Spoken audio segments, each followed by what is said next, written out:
नमस्कार दोस्तों, stock market studies में फिर से एक बार आपको बहुत-बहुत स्वागत है। तो आज मैं फिर से आपके सामने कुछ इम्पोर्टेंस कंपनी के अपडेट शेयर करने वाला हूँ, तो वीडियो को पूरा लास्ट तक देखिएगा और अभी तक आपने चैनल को सब्सक्राइब नहीं किया तो ज़रूर कर लीजिएगा।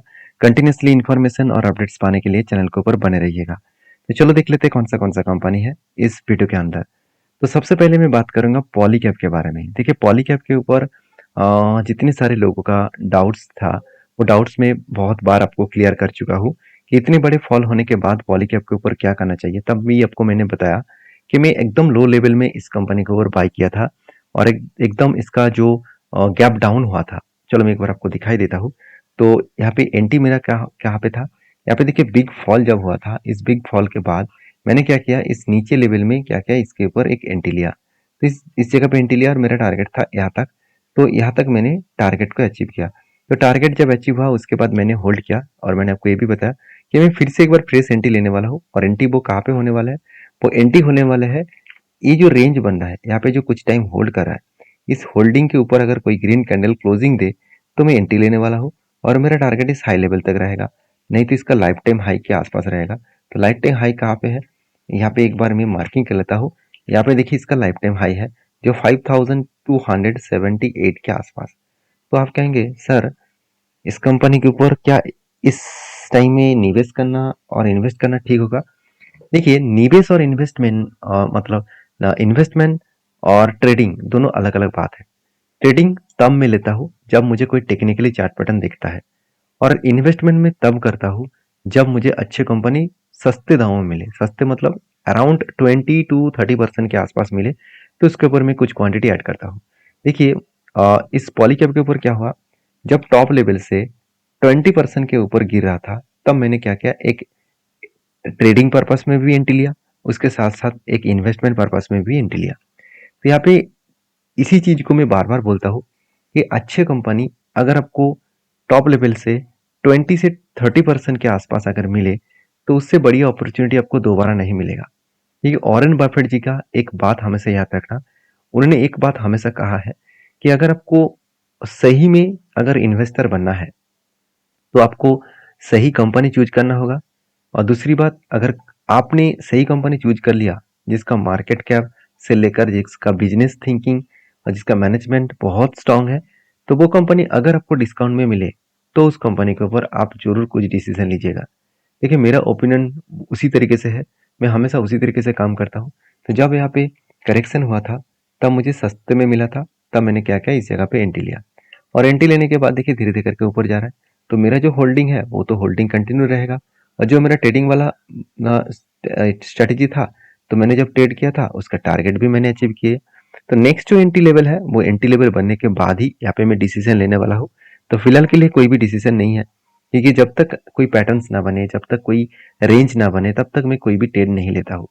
क्योंकि रूल्स को फॉलो करके हमेशा चलना चाहिए, क्योंकि रूल्स के खिलाफ अगर जाएंगे शायद आपको एक दो तीन कंपनी में आपको प्रॉफिट मिल जाए, बाकी आपको कंपनी में आपको बड़ा से बड़ा मतलब बड़े से बड़े लॉस आपको झेलना पड़ेगा। तो पॉलीकैब के ऊपर मैंने क्यों ट्रेड लिया, क्योंकि इस कंपनी के ऊपर कहने का ज़्यादा कुछ जरूरत नहीं है, इंडिया के नंबर वन कंपनी है और इस कंपनी के सेल्स की आंकड़ा देखेंगे तो आपको चिंता में अब पड़ जाएंगे कि कभी भी सेल्स पिछले क्वार्टर से कम नहीं हुआ।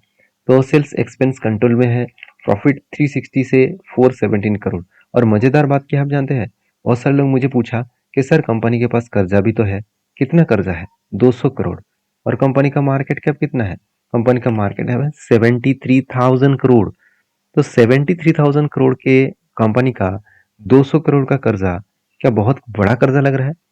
मैं एक एग्जांपल दे रहा हूँ, आपके जेब में मान के चलिए 50,000 रुपया है, तो 50,000 रुपया में क्या आपके जेब से अगर 50 रुपया गिर गया तो क्या आपका टेंशन लगेगा? बिल्कुल नहीं ना। तो उसी तरीके से यहाँ पे इस चीज़ों को समझिए और मान ही लेता हूँ कि कंपनी के ऊपर 200 करोड़ का कर्जा है। कंपनी के हाथ में कितना कैश है? कंपनी के हाथ में कैश है कितना, 400 करोड़। मतलब जो 200 करोड़ का कैश है, उस कैश सॉरी जो 200 करोड़ का जो कर्जा है वो 400 करोड़ से वो इजीली मिटा सकते हैं। जिन्होंने उन्होंने जिनके पास से उन्होंने कर्जा लिया, कंपनी ने कर्जा लिया, उस कर्जे को वो इजीली मिटा सकते हैं कभी भी किसी भी टाइम पे। तो कहने का मतलब है कि इस कंपनी के ऊपर आप फोकस रखिए, कंपनी में दम है आगे बढ़ने का। नेक्स्ट जो कंपनी उसका नाम है मोतीलाल ओसवाल। तो मोतीलाल ओसवाल आप सभी जानते हैं फाइनेंशियल जो सर्विसेज है। तो तो एक स्टॉक ब्रोकिंग कंपनी है, एक फाइनेंस कंपनी भी है, और इसका टोटल जो नेटवर्क है वो आप देख सकते हैं 500 से भी ज़्यादा इसका नेटवर्क स्प्रेड कंपनी कर चुके हैं, 500 से भी ज़्यादा सिटीज़ में और टाउन्स में भी, और साथ ही साथ कंप्रीजिंग 2500 बिजनेस लोकेशंस एरिया में कंपनी काम कर रहा है। और टोटल जो इसका पार्टनर्स है करीबन 16 लाख से भी ज़्यादा कस्टमर इसके पास है। तो मोतीलाल ओसवाल जो है वो एक देखा जाए तो एक स्टॉक ब्रोकिंग कंपनी, आप खुद देख सकते हैं। यहाँ पे आप देख सकते हैं एक services broking and distribution institutional equities and investment broking company है। एसेट एंड वेल्थ मैनेजमेंट के ऊपर भी काम करते हैं, रियल एस्टेट के ऊपर भी काम करते हैं। कंपनी हाउसिंग फाइनेंस के ऊपर भी काम कर रहा है। साथ ही साथ कंपनी का जो जो मेनली बिजनेस है वो ब्रोकिंग का बिजनेस है, उसके साथ साथ बाकी भी बिजनेस कंपनी कंटिन्यू कर रहा है। तो कंपनी की जो ग्रोथ है वो धीरे धीरे करके हो रहा है और आगे चल के और भी ज़्यादा ग्रोथ होने का चांसेस है। तो mister Motilal Oswal and mister आप देख सकते हैं रामदेव अग्रवाल, इस दोनों व्यक्ति का इस कंपनी है। रामदेव अग्रवाल और मोतीलाल ओसवाल दोनों ने जॉइंट वेंचर के साथ इस कंपनी को स्टार्ट किया। तो मोतीलाल ओसवाल एक पुराना कंपनी है और रामदेव अग्रवाल आप सभी जानते हैं एक बड़े इन्वेस्टर है, और उनके पोर्टफोलियो में एक अच्छा खासा इन्वेस्टमेंट तो है ही है। साथ ही साथ इस कंपनी के ऊपर उनका हिस्सेदारी कितना है, अगर मैं इन्वेस्टर में प्रोमोटर में चले जाऊँ तो आपको यहाँ पे मोतीलाल ओसवाल के साथ साथ आपको रामदेव अग्रवाल के भी आपको इन्वेस्टमेंट यहाँ पे देखने को मिल जाएगा। तो कितने सारे इन्वेस्टर इस कंपनी के ऊपर निवेश करके रखे हैं आप यहाँ पे खुद ही देख सकते हैं। तो कहने का मतलब है इस कंपनी के ऊपर मैंने क्या डिसीजन लिया, मैं कहाँ पे एंट्री लिया, वो मैं आपके साथ शेयर करूंगा। तो जो एंट्री हुआ था मेरा वो ऑलमोस्ट टारगेट हो चुके हैं। किस तरीके से एंट्री हुआ था वो आप देख लीजिए, आपको कुछ नया सीखने को मिलेगा।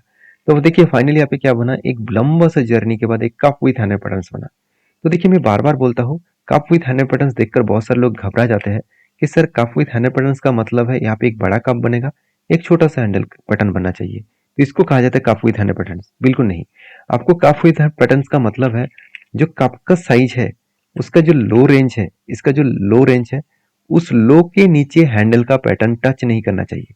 मान के चलिए यहाँ पे नीचे आते आते इस लेवल को टच कर दिया तो इस हैंडल पैटर्न काम नहीं करेगा, इस पैटर्न्स को भी यूज नहीं करता। तो जब भी पैटर्न्स बने तो आपको ध्यान रखना होगा कि कप की जो हैंडल है वो हैंडल कप के ऊपर होना चाहिए। तो तब आपको करना क्या है, तब आपको इसके ऊपर ब्रेकआउट ढूंढना है।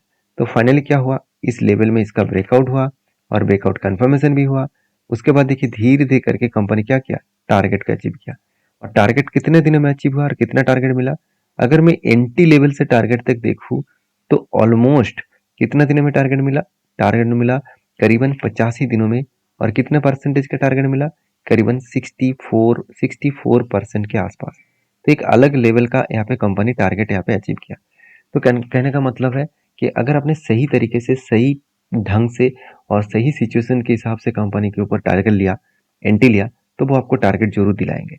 तो फाइनली इस कंपनी के ऊपर मेरा एंट्री लेने का जो मकसद है वो कंपनी का सेल्स, कंपनी का ग्रोथ। देखिए कंपनी का सेल्स तो बढ़ता हुआ देखने को मिले और कंपनी के एक्सपेंस भी बढ़े और उसके बेसिस में कंपनी का नेट प्रॉफिट भी बढ़ा। तो जो लोग सोच रहे हैं कि मोतीलाल ओसवाल का फ्यूचर में मल्टीबैगर कंपनी बन सकते हैं, मैं एक चीज बता दूं, इस फील्ड में बहुत सारे कंपनीज लिस्टिंग है, जैसे एंजल वन भी है, अपस्टॉक भी है, उसके साथ मोतीलाल ओसवाल भी है। सॉरी अपस्टॉक नहीं है, 5 पैसा है। तो इस तरीके से कंपनी के साथ टक्कर लेना पड़ता है। तो कोई बात नहीं, मोतीलाल ओसवाल बहुत पुराना कंपनी है, 1987 में स्टार्ट हुआ, तब से लेकर काम कर रहा है। तो एक एक्सपीरियंस है कंपनी का। बाकी इस कंपनी के ऊपर आपके क्या राय है जरूर कमेंट्स करना, क्योंकि इस कंपनी के ऊपर मैं अभी फिलहाल के लिए कोई ट्रेड मेरा नहीं बना, जब ट्रेड बनेगा तो मैं आपके साथ शेयर करूंगा। नेक्स्ट जो कंपनी उसका नाम है सुजलॉन एनर्जी लिमिटेड। इसके ऊपर डायरेक्टली मैं चार्ट पैटर्न आपको दिखाऊंगा।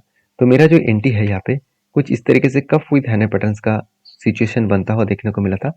और जब यहाँ पे ब्रेकआउट हुआ, ब्रेकआउट कंफर्मेशन हुआ, तो टारगेट के नजदीक में कंफर्मेशन हुआ, मतलब यहाँ पे टारगेट तो यहाँ पे था, तो इसलिए मैंने एंट्री नहीं लिया।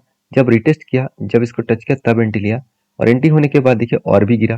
तो मैंने आपको बताया कि 2 सपोर्ट लेवल बनेगा। पहले सपोर्ट लेवल है 33 रुपीज के आसपास।